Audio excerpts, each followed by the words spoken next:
Bonjour, je vous retrouve alors que je mets mes gants car j'ai froid. Je vous retrouve donc pour parler de Babylone, le nouveau film sensation réalisé par un jeune réalisateur, Damien Chazelle, qui nous a déjà concocté deux films que j'ai vus de lui en tout cas, c'est-à-dire Whiplash que j'ai particulièrement apprécié, mais également La La Land 2014 et 2016. Et là nous sommes en 2023, oui, je vous rappelle que nous sommes en 2023.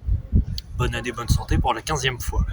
Je n'ai pas vu son dernier film, First Man, me semble-t-il, mais je pense qu'au cours de cette vidéo, je vais revenir un petit peu, mine de rien, parce qu'il y a beaucoup de liens entre ces films que j'ai vus, donc je vais revenir un petit peu sur mon avis concernant surtout la fin de Whiplash et la fin de La La Land. Mais rassurez-vous, je ne spoilerai rien, notamment sur la fin de Babylone ici, et je pense que je vais commencer par là. Alors je ne vous résume pas spécialement le scénario de ce film, ça se passe dans les années 20, on est à la transition cinématographique, on passe du cinéma muet au cinéma parlant, et on sait que ça a fait du tort à de grands artistes, notamment à Charlie Chaplin, extraordinaire dans des films comme Le Kid, La ruée vers l'or, mais qui après a complètement pas réussi à obtenir une certaine transition cinématographique, tout simplement, c'est comme ça.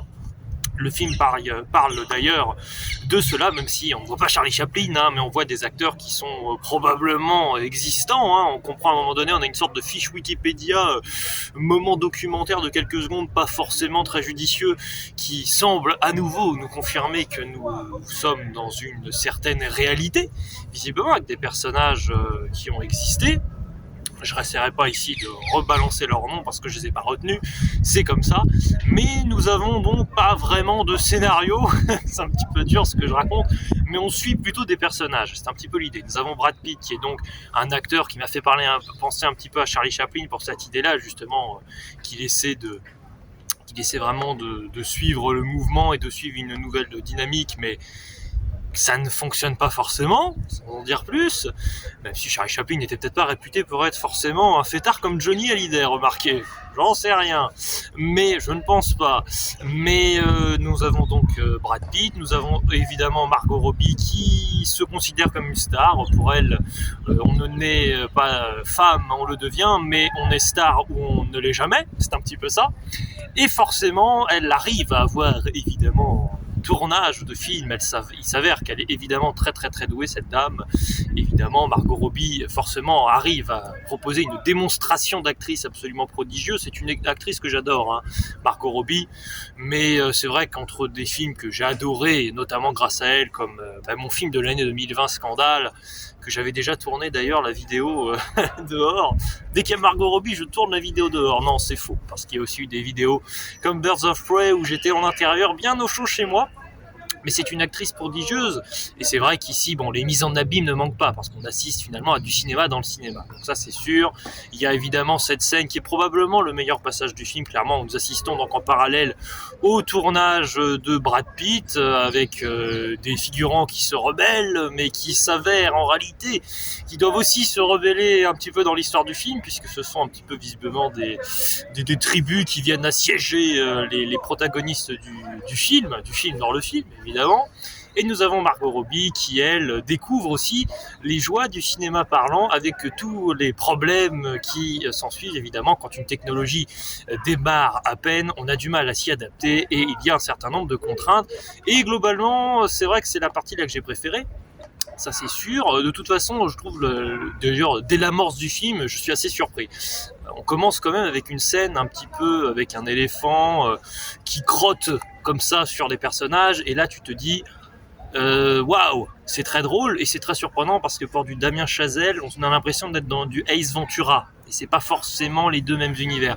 Globalement, je trouve que c'est le film de Damien Chazelle le plus amusant, qui joue le plus sur la comédie, même si après ça s'assombrit vraiment considérablement par la suite, notamment concernant le personnage de Brad Pitt, par exemple. Mais c'est vrai que c'est un film quand même qui parvient à vraiment avoir un attirail comique qui fonctionne vraiment du feu de Dieu. Et globalement, ce que je suis en train de me dire, c'est que, mine de rien, Damien Chazelle, on est quand même en train d'avoir des films progressivement, dans la chronologie un petit peu de sa filmographie, on a des films vraiment de plus en plus comiques. Donc ça c'est un bon point que je tiens à souligner. On a aussi une importance toujours de la musique. La bande originale dans ce film est absolument magistrale. On a des thèmes récurrents un petit peu qui s'impriment en nous et que je n'oublierai pas de sitôt. Donc ça c'est bien, bravo. On a vraiment un thème avec la trompette, ça marque, ça s'imprègne, c'est fou. On donne d'ailleurs aussi un rôle vraiment d'acteur et pas juste de musicien, disons-le, justement à ce trompettiste, me semble-t-il. On dit un trompettiste ou un tromboniste, je sais plus quel est l'instrument qu'il joue, mais je crois que c'est ça. Moi je suis expert en flûte à bec, flûte traversière un petit peu, pourquoi pas, donc le reste, vous me direz, parce que j'y connais rien. C'est bien la peine d'avoir fait du conservatoire. Sniff. Mais bon, c'est pas grave, passons au détail.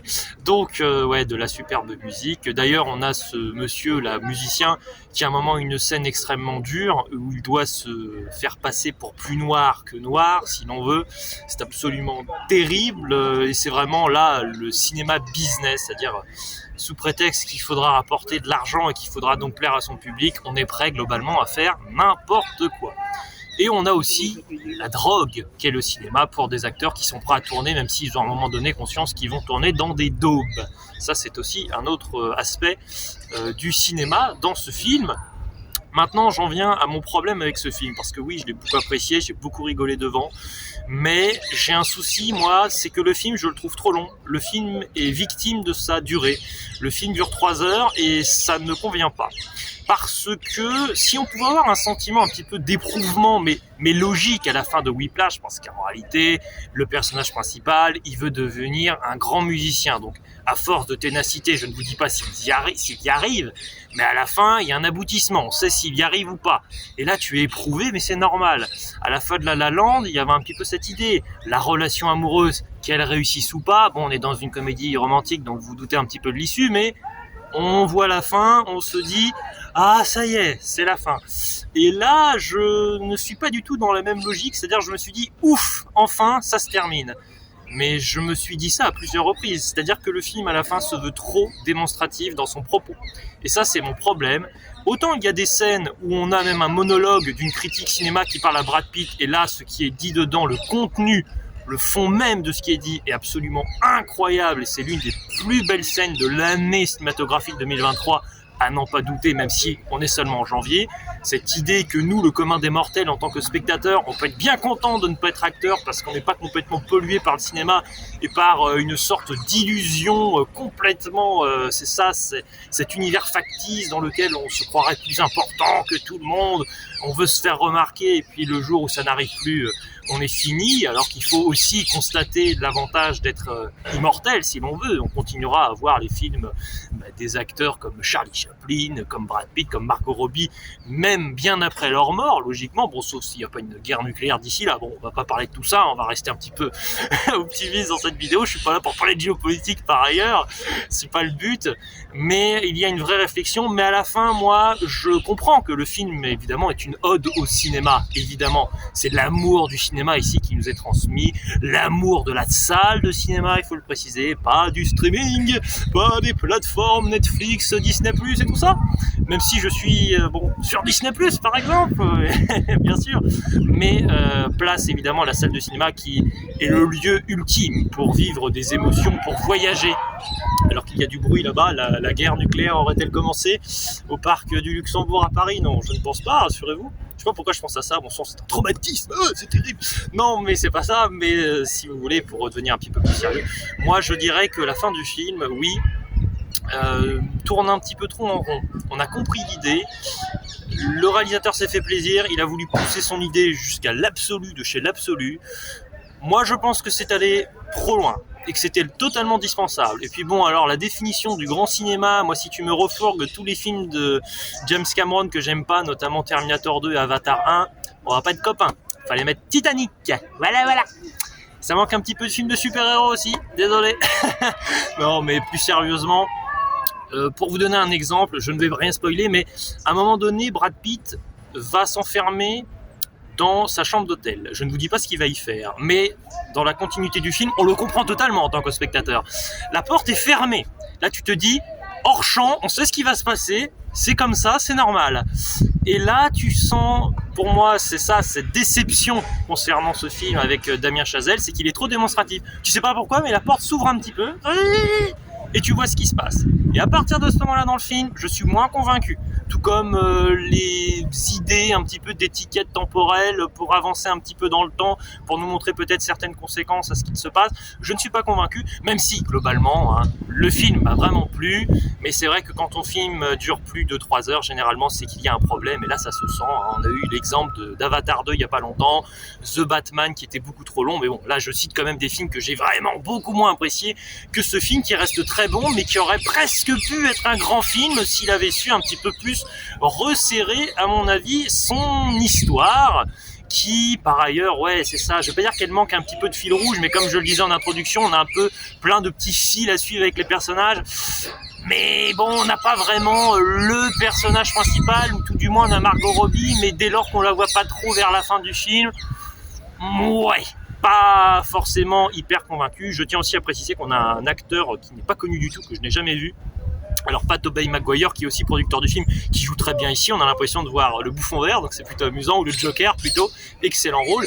Mais on a un acteur vraiment inconnu qui a l'un des rôles principaux avec Margot Robbie et avec Brad Pitt, et c'est intéressant parce que c'est un personnage qui peut déplacer des montagnes, mais qui a un point faible, c'est Margot Robbie. Tu sais très très bien que la relation entre Margot Robbie et lui, ça ne peut pas fonctionner. Et pour terminer sur des points positifs, sans être gêné par les coups de vent, je tiens également à féliciter Olivia Hamilton, qui interprète ici la réalisatrice de Margot Robbie, qui est absolument incroyable de justesse, et aussi à signaler que la mise en scène de Damien Chazelle, ça peut paraître peut-être évident, mais réalise quand même des prouesses techniques. On a quand même des moments de festivité où les personnages dansent, où ils se reçoivent des confettis dans la figure, où il y a des scènes où les gens sont en train de se faire l'amour violemment, et la caméra arrive à se positionner dans un environnement qui déborde de mouvements, et c'est absolument fascinant et prodigieux à regarder. Je tiens également, d'ailleurs j'y pense seulement maintenant, encore l'impro, dans l'impro mise en abîme, mais à souligner que la scène du serpent, sans en dire plus, est très bien gérée dans la bande-annonce parce qu'elle est légèrement différente dans le film, même complètement différente. Donc ça, c'est bien joué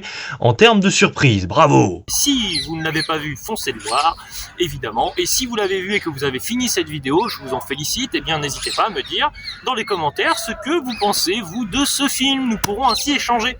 Allez, il ne me reste plus qu'à vous dire ciao, à la prochaine. Mais je vais vite enlever mon gant et cliquer sur la fin de l'enregistrement avant d'avoir gla gla gla gla gla gla gla gla gla.